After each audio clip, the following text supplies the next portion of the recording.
उच्च न्यायालय नवनिर्वाचित सभापति तथा वरिष्ठ आईनजीवी ललाटेन्दु सामंतरांकु जन्ममाटी खलिकोट रे अब्दुल कलाम जनकल्याण चैरिटेबल ट्रस्ट पक्षरु संबर्धना।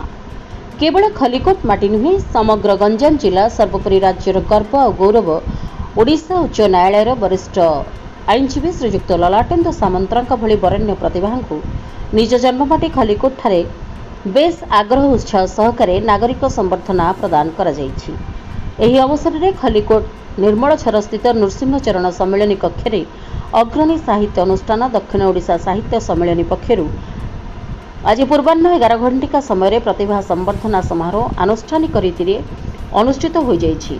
ओडिशा उच्च न्यायालय आईनजीवी संघर नवनिर्वाचित सभापति भावे वरिष्ठ आईनजीवी श्रीजुक्त ललाटेन्दु सामंतरा अवस्थापित होइतिबारु आपणार जन्मभूमि खलिकोट रे तांको भव्य संबर्धना प्रदान करा जायछि। श्रीजुक्त सामंतरांकु खलिकोट स्थित डॉक्टर एपीजे अब्दुल कलाम जनकल्याण चैरिटेबल ट्रस्ट पक्षरु भव्य संबर्धना प्रदान करा जायछि।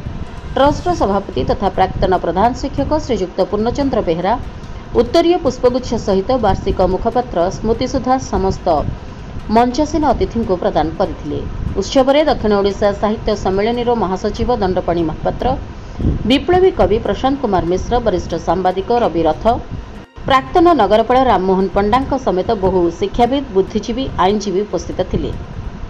खलिकोटरू लक्ष्मीकांत महापात्र रिपोर्ट, जन अधिकार लाइव।